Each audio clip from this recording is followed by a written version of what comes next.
Bismillahirrahmanirrahim. Assalamualaikum warahmatullahi wabarakatuh. Salam sejahtera, salam satu Malaysia, Ika Malaysia, Uru Malaysia, Wan Malaysia. Alhamdulillah Rabbil Alamin wa bihi nasta'in wa salatu wa salamu ala asyrafil anbiya wal mursalin wa ala alihi wa sahbihi ajma'in. Terima kasih. Thank you Ivan for the very kind introduction. My abang-abang, kekanda-kekanda in Parliament, Datuk Paduka Ibrahim bin Ali and saudara yang berhormat Khalid bin Samad. Ladies and gentlemen, I came here today with great expectations, as all of you I'm sure as well, of meeting this guy in the yellow shirt.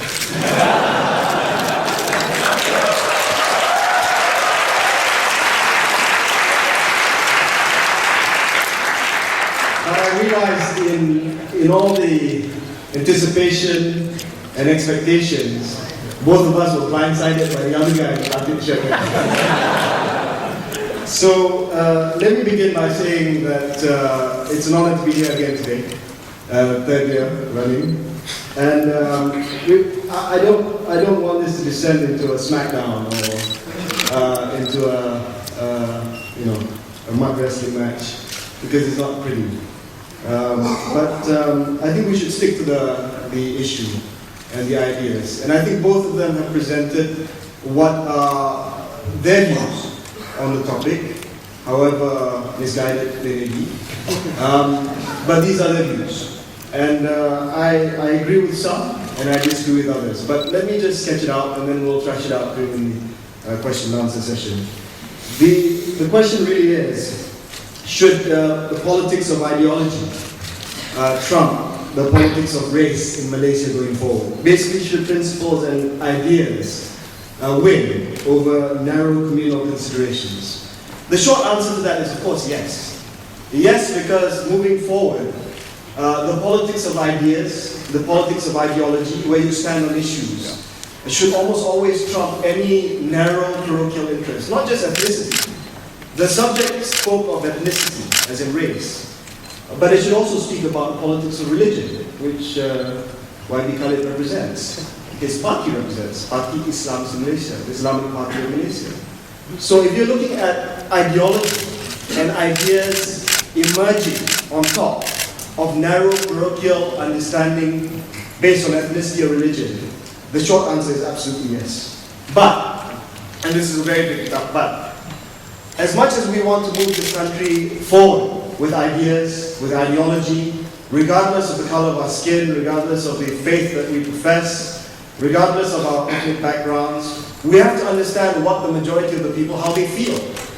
Maybe to all of us here, many of us here in this hall, we feel the strong desire to create a society and to create a political system that's free of all the historical baggage that existed for the last 50 years. But if you really ask the ordinary Malaysian out there, the common Malaysian out there not just in Kuala Lumpur, not just in the square mile of Bangsa, Damansara Heights, and maybe downtown KL, but really out there, in my constituency of Rembang, in the constituency of the Honourable Ibrahim Ali in Pasir Mas, even in the constituency of Yang Omar Khalid Samad in Shah, what do they really think about ethnicity, about the real crux of the issue? Whether policies should be designed in a manner to benefit certain ethnic groups, whether affirmative action, the so-called NEP policies, should be retained so that it helps the Bumiputras and the Malays. Let me give you an example. Merdeka Center ran a poll about 2 months ago about ethnicity and politics, just to figure out how much Malays, Bumiputras and non-Bumiputras, all citizens of Malaysia, feel about ethnicity and how ethnicity guides public policy in this country. 59% of Bumiputras said that the community, the Malay community, the Bumiputra community should continue to receive special rights. 72% of Bumiputras perceive NEP and affirmative action as still needed to help the community move ahead. These are unvarnished views. These are views outside this hall, where when you really ask the people, when push comes to shove, do you really believe that you want to get rid of ethnicity in politics and therefore get rid of all policies that have something to do with ethnicity and special treatment, a majority would say no. And likewise, when you ask the same question to non-Malays and non-Bumiputras, it would be the converse. In a sense that a majority of them would say, no, we don't need these things anymore. I had an interesting debate in Twitter 2 nights ago, when people took to task, and took me to task, when I argued for the continuation of discounts given to Bumiputras for property purchases. Many people, both Malays and non-Malays, but more non-Malays, said this is absolutely ridiculous. You can't continue this. A, because you're benefiting rich Bumiputra, one. Secondly, because ultimately it's a policy based on ethnicity. So what I'm trying to say is that I'm not using this as an excuse for us not to move ahead with the politics of ideas, or politics of ideology, a politics which is colorblind. But this is the very reality that we live in. It's the very reality that all of us live in. When I go back and I try to fashion a universalist message to my constituency, ultimately, whether they're Malays, they're Chinese or Indians, their parochial interests will always come up. Because you can ask the same, just as you ask the non-Malays whether or not they're willing and ready and able to get rid of all these preferential policies. If you ask the Chinese community, maybe not here, but outside, okay, let's talk about the politics of ideology. Let's talk about real one Malaysia. Are we willing, ready and able to get rid of vernacular schools? Sekolah jenis kebangsaan Cina, sekolah jenis kebangsaan Tamil. Then they'll say, no, we can't get rid of this, because this is a promise we made in the Constitution. Then the Malay will come back and say, well, we made other promises leading up to the Constitution as well. Article 153 and all the other articles which protect the special position of the Bumiputra. So all I'm saying is that this debate isn't as easy as it seems. I wish it was easy.